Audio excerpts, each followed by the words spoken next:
This is the Apple Studio display. It cost me $2,500. It's an incredible device, but is it worth the hefty price tag? Well, maybe.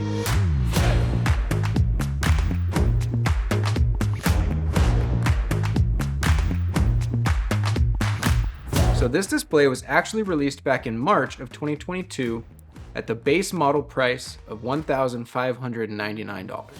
It is now February of 2024, meaning that this thing is almost 2 years old by now, and the base model is now selling for $1,599. That's right, it's almost 2 years old and it's selling for the same price. And I emphasize the base model version because just like in typical Apple fashion, if you want to spend a little bit of extra money, then you can get some upgrades. So for this one in particular, if you want to pay an additional $300, you can get the Nanotexture glass. And with either the standard glass or the Nanotexture glass, you can get a tilt stand or a Visa mount adapter for no additional cost, or you can pay an additional $400 and get a stand that does tilt and height adjustments.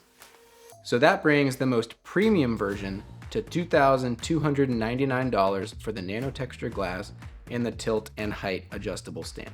And if any of you out there actually know me, then you know I had to get all the bells and whistles because God forbid I regret it later. So I got the most premium version, $2,299 with all the California taxes and everything. My total came to $2,491.17, or like any normal person would say, $2,500 for this display. So what is it about this monitor that actually makes it so expensive, other than just the Apple logo, of course?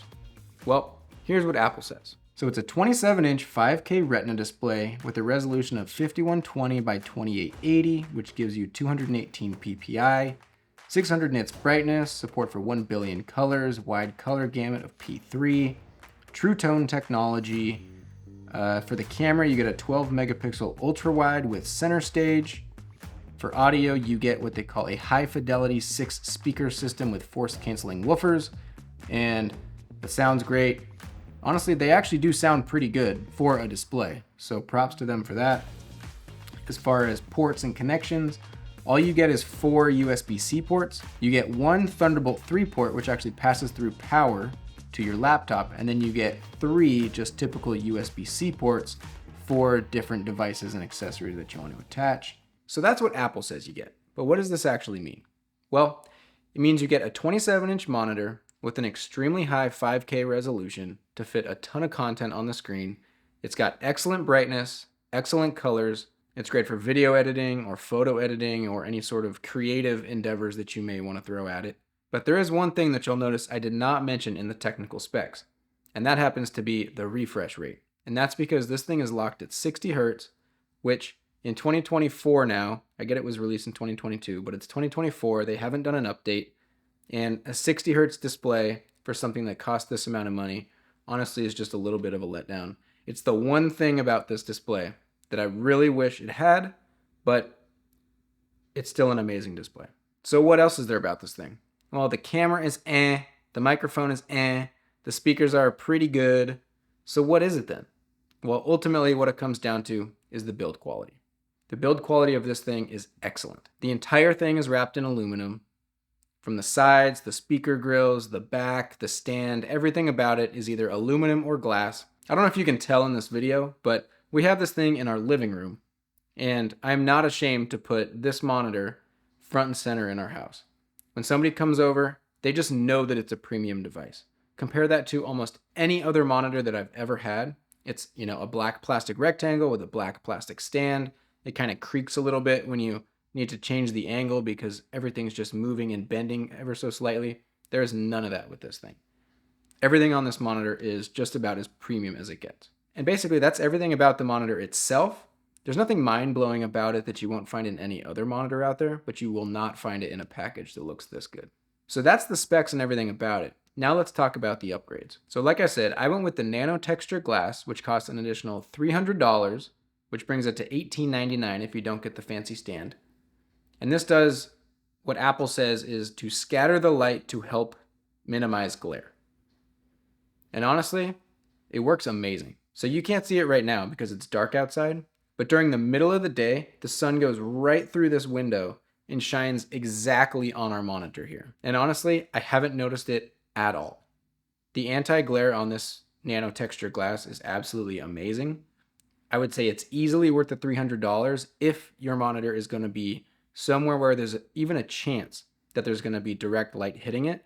I've not once even seen any glare on this thing that I've been like, oh wow, I need to move the monitor, or oh wow, I need to close the shades on the door to block the glare. It's just fine. It's perfect.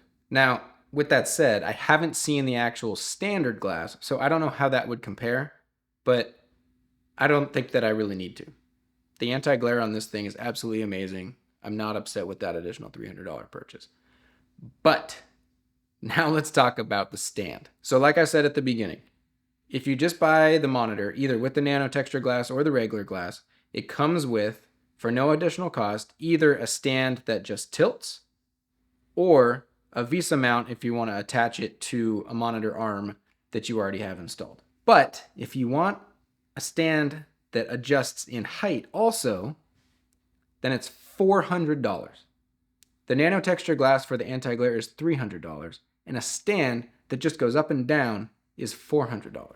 Now, I got it because ultimately I didn't know what our setup was going to be, and I wasn't exactly sure what height I would want the screen at. But to be totally honest, once I put it on this desk, I just moved it all the way down and haven't touched it since. So I don't know exactly what the height difference would be between this thing all the way down and just the standard one that doesn't have the height adjustable. But just by looking at the pictures, I think that it would be about the same. So I wouldn't get the height adjustable one unless you know for a fact that you're going to be needing it way up high if your laptop or you have a second monitor that's a little bit taller. Okay, sure, then that might work. Or if you plan on having the monitor directly above your laptop, then that would be a reason to get it. But if you're just doing it like me and have your laptop here right next to your monitor, I just wouldn't worry about it at all.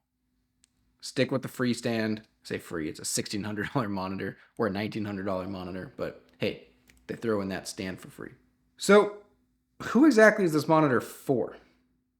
Well, I think it has a very selective target audience. It's definitely not for everybody.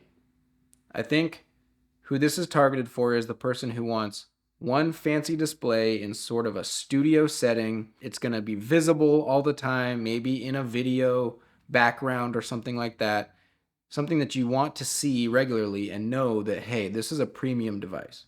Who this is not for is the workaholic, the person who's trying to be extremely productive, needs multiple monitors.